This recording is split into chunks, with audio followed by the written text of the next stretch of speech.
Hello guys, അപ്പോൾ തുടങ്ങാം. This is ബൊഗ്ഗുവേ ചാനൽ. ധനഞ്ജയ് ശങ്കർ ആദ്യമായ രചനയും സംവിധാനവും നിർവഹിച്ച് ജനപ്രിയ നായകൻ ദിലീപ് നായക വേഷത്തിലെത്തുന്ന പുതിയ ചിത്രമാണ് ഭയം ഭക്തി ബഹുമാനം. ശ്രീ ഗോകുലം മൂവീസിന്റെ ബാനറിൽ ഗോകുലം ഗോപാലനാണ് സിനിമ പ്രൊഡ്യൂസ് ചെയ്യുന്നത്. സിനിമയുടെ മ്യൂസിക് നിർവഹിച്ചിരിക്കുന്നത് ഷാൻ റഹ്മാനാണ്. ഒറിജിനൽ സ്കോറും കാര്യങ്ങളും ചെയ്യുന്നത് ഗോപി സുന്ദറാണ്. അപ്പോൾ ഇതിൻ്റെ റൈറ്റിംഗ് സെക്ഷൻ നോക്കുകയാണെങ്കിൽ ഫാഹിം സഫറും നൂറിൻ ഷെരീഫുമാണ്. അപ്പോൾ സിനിമയിൽ പ്രധാന വേഷങ്ങളിലായിട്ട് വിനീത് ശ്രീനിവാസൻ, ധ്യാൻ ശ്രീനിവാസൻ, കൂടാതെ സാക്ഷാൽ ദ റിയൽ ഓജി മോഹൻലാലും എത്തുന്നു എന്നുള്ളതാണ് ഏറ്റവും വലിയ സവിശേഷത. ആൻഡ് ഇതിൽ ഈ സിനിമയിൽ ഒരുപാട് തളപതി വിജയ് റെഫറൻസുകളുമുണ്ട്. ഇൻഫാക്ട് തളപതി കോളനി എന്നുള്ളൊരു സ്ഥലം വരെ അവർ അവിടെ ക്രിയേറ്റ് ചെയ്തിട്ടുണ്ട്. അപ്പോൾ എന്താണ് സിനിമ, ഏതാണ് സിനിമ എന്ന് പറയുന്നതിന് മുമ്പ് ഈ ഒരു ഇടക്കാലത്ത് മലയാളത്തിൽ വന്നതിലുള്ള ഒരു പക്ക ഫെസ്റ്റിവൽ വൈബ് മെറ്റീരിയൽ എൻ്റർടൈനർ പടമാണ് അതിന് ഞാൻ 100% യോജിക്കുന്നു. നോ ലോജിക് ഒൺലി മാഡ്നസ് എന്ന് അവർ പറഞ്ഞ ആ ടാഗ് ലൈനിനോട് ഞാൻ 100% യോജിക്കുന്നു. എന്തുകൊണ്ട് നിങ്ങൾക്ക് ടിക്കറ്റ് ധൈര്യമായിട്ട് ബബ്ബയ്ക്ക് എടുക്കാമെന്നുള്ളതിന് ഒരു മറുപടി ഞാൻ തരാം. അതിൽ ദിലീപ് ലാലേട്ടനും ഉണ്ട്. നിങ്ങൾക്ക് ആ പൈസ വസൂലാണ്. അവരവിടെ കിടന്ന് അഴിഞ്ഞാടുകയാണ്. ഇവർ പറഞ്ഞിട്ടുള്ളത് നോ ലോജിക് ഒൺലി മാഡ്നസ് എന്നാണ്. അത് 100% അതിലുണ്ട്. നിങ്ങൾ ലോജിക് ഒന്നും നോക്കണ്ട, ഓൺലി മാഡ്നസ് പോയി എൻജോയ് ചെയ്യുക. മലയാള സിനിമയിൽ ഒരു ഇടക്കാലത്ത് ഇത്രയും നല്ലൊരു ഫെസ്റ്റീവ് പടം വന്നതായിട്ട് എനിക്ക് ഓർമ്മയില്ല. ഈ ഒരു പടം വന്നിട്ടുണ്ട്. കാരണം ഫുൾ വൈബ് അടിക്കാൻ, നിങ്ങൾക്ക് എൻജോയ് ചെയ്യാൻ. പല റെഫറൻസുകൾ വരും, പല പാട്ടുകൾ വരും, പല ഐക്കോണിക് രംഗങ്ങൾ വരും. പറയാൻ എനിക്ക് സത്യം പറഞ്ഞുകൊണ്ടേയിരിക്കാൻ തോന്നുന്നു. അമ്മാതിരി സാധനങ്ങൾ കുറേ ഉണ്ട്. ആൻഡ് തളപതി റെഫറൻസ് ഇതിൽ ഒരുപാടുണ്ട്. നിങ്ങൾ സിനിമ കാണുമ്പോൾ മനസ്സിലാവും. ഞാൻ സർപ്രൈസിങ് മൊമെന്റ്സ് ഒന്നും നിങ്ങൾ പറഞ്ഞ് പൊട്ടിച്ചേരുന്നില്ല. ഒരു പക്ക ഫെസ്റ്റിവൽ എന്റർടൈനർ പടമാണ് ദിലീപിലേക്ക് വരുമ്പം ഒരു ഓറ. ദിലീപ് സത്യം ആ തിരിച്ചു വരവ് വന്നിട്ടുണ്ട്. ഫെമിനിസ്റ്റ് വാണങ്ങളുടെ അണ്ണാക്കിലേക്കാണ് ഇത് പോയിട്ടുള്ളത്. അമ്മാതിരി ഒരു സാധനമാണ് ദിലീപ് വന്നിട്ടുള്ളത്. കാരണം ദിലീപിൻ്റെ പടം ബഹിഷ്കരിക്കണം, ദിലീപിൻ്റെ പടം ഞങ്ങൾ കാണൂല, ദിലീപിൻ്റെ OTT റിലീസിന് വന്നാൽ പോലും നമ്മൾ പോകൂല. നിങ്ങൾ പോകണ്ടെന്നേ, അവിടെ ആൾക്കാർ കയറി കഴിഞ്ഞു. ആൾക്കാർ അവിടെ ഒന്നും തള്ളുവായി. ദിലീപിൻ്റെ പടത്തിന് കിടിലൻ തിരിച്ചുവരവായിരിക്കും, അതിൽ സംശയമൊന്നുമില്ല. അമ്മാതിരി ഒരു തിരിച്ചുവരവുള്ള ഒരു പടമായിട്ടാണ് ദിലീപേട്ട ഇപ്പോൾ വന്നിട്ടുള്ളത്. ദിലീപേട്ടൻ്റെ അതിൽ അഭിനയങ്ങളൊന്നും മാറിപ്പോയിട്ടില്ല. ആ ഓറ ഉണ്ട്, ആ സ്ക്രീൻ പ്രസൻസ് ഉണ്ട്, ആ ആറ്റിറ്റ്യൂഡ് ഉണ്ട്, ആ സെൻറ്റിമെൻ്റൽ അഭിനയം, ആക്ടിങ് എല്ലാം അവിടെ തന്നെ നിലനിൽപ്പുണ്ട്. ഒന്നും എങ്ങോട്ടും പോയിട്ടില്ല. എന്ത് രസമായിട്ടാണ് ദിലീപ് ചെയ്യണം ആ ക്യാരക്ടർ. പറ സാറേ, എന്താ സാറേ ആ ഡയലോഗ് ഡെലിവറിയും ആ തമാശകളും ആ ദേഷ്യങ്ങളും വിഷമങ്ങളെല്ലാം നല്ല പക്കയായിട്ട് ഒന്നും കയ്യിൽ നിന്ന് പോയിട്ടില്ല. എല്ലാം കിടിലനായിട്ട് ചെയ്തിട്ടുള്ളു. ഇതിലൊരു ഇൻ്റർവെല്ല് സാധനമുണ്ട്. എൻ്റെ പൊന്നളിയന്മാരെ, നിങ്ങൾ ഫെസ്റ്റിവൽ അടിച്ച് കൊണ്ടാടും. കാരണം അതിൽ ഈ ഒരു ഇൻ്റർവെല്ല് സാധനമുണ്ട്. ആ ഇൻ്റർവെല്ല് എന്താണെന്ന് വെച്ചാൽ ഒരു DJ നടക്കുവാണ്, ഒരു സ്റ്റെൻഡാണ്. നിങ്ങൾ കാണണം. അവിടെ റിയാസ് ഖാൻ വന്നിട്ട് ഒരു DJ നടക്കും. ആ സീനെല്ലാം പക്ക പ്ലാൻഡ്, നല്ല അതാണ് നോ ലോജിക് ഒൺലി മാഡ്നസ്. അതിൽ പാട്ട് മറ്റേ അമ്പാടി കുയിലല്ലേ ചങ്ങാടി കുയിലല്ലേ നീ എൻ കണ്ണ, അതാണ്. എനിക്ക് സർപ്രൈസുകൾ ഒരുപാട് പറയണമെന്നുണ്ട്. അങ്ങനെ നമ്മൾ പഴയ എനർജറ്റിക് ആയിട്ടുള്ള കിടിലം പാട്ടുകളൊക്കെ ഉണ്ട്. സോണ നീ ഒന്നാം നമ്പർ, അടിമുടി അഴകൾ നീ ആ പാട്ടുകൾ. പിന്നെ ലാലേട്ടൻ്റെ നരനിലെ പാട്ട്, അതൊക്കെ അതായത് DJ അവിടെ ഒരു ഫൈറ്റ് കിടക്കുകയാണ്. എനിക്കുള്ള പറയാൽ ഒരു തമിഴ് പടം, മലയാള പടമല്ല, ഒരു തമിഴ് പടം കണ്ട ഫീലാണ്. ഇങ്ങനെയൊക്കെയാണ് പടം എടുത്ത എൻ്റർടൈനർ ആവുക.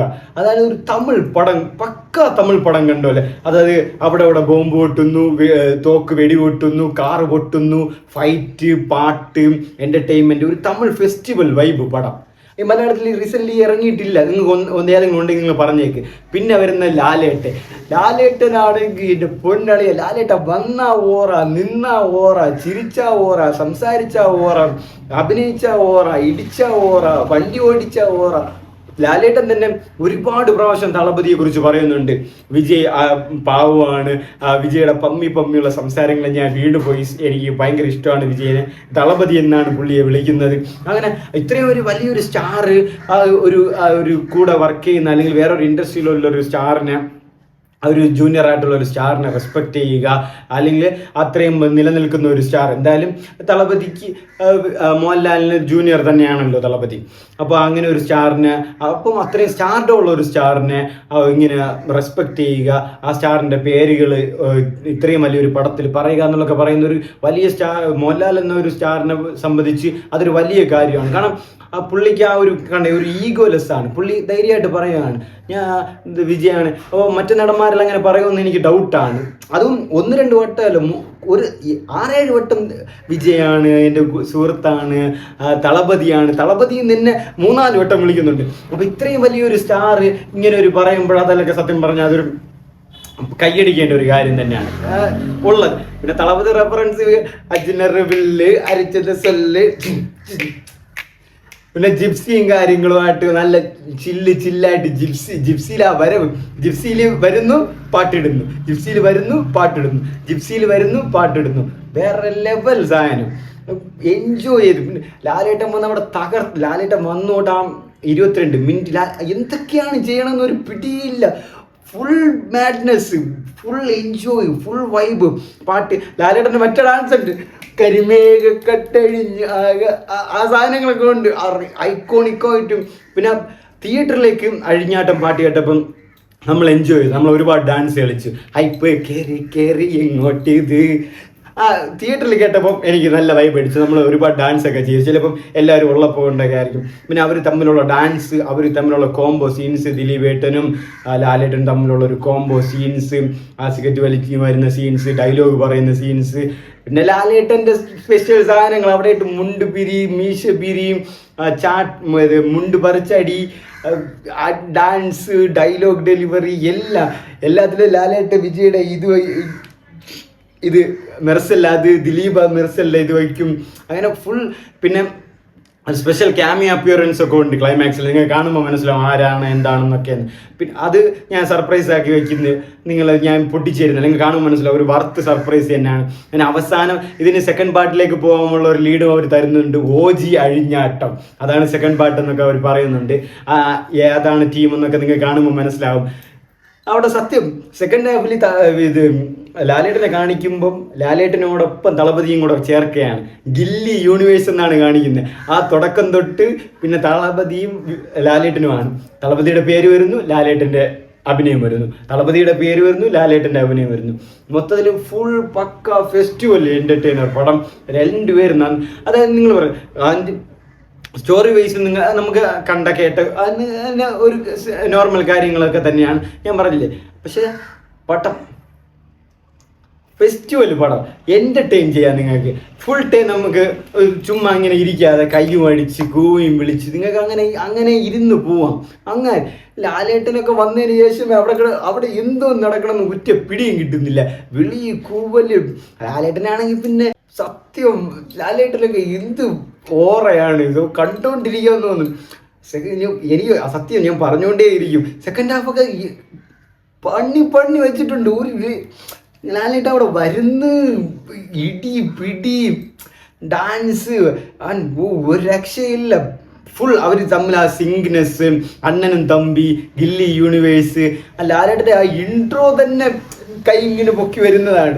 ആ ഇൻട്രോ തൊട്ട് അവസാനം വരെ മിന്നുന്ന പ്രകടനമായിരുന്നു. ദിലീപേട്ടനായിക്കോട്ടെ, ലാലേട്ടനായിക്കോട്ടെ. ഇതല്ലാതെ മറ്റുള്ളവരും വിനീത് ശ്രീനിവാസൻ, ഞാൻ ആദ്യമേ പറഞ്ഞു വില്ലൻ റോൾ അല്ലെങ്കിൽ നെഗറ്റീവ് റോൾ ഒരു മാതിരി ബോറായിരിക്കും. പക്ഷെ നന്നായിട്ട് ചെയ്തിട്ടുണ്ട്, എനിക്ക് ഇഷ്ടപ്പെടുകയും ചെയ്തു. ഒരു സമയം എനിക്ക് വിനീതിനോട് ദേഷ്യവും വരെ വന്നു ഒരു റോൾ.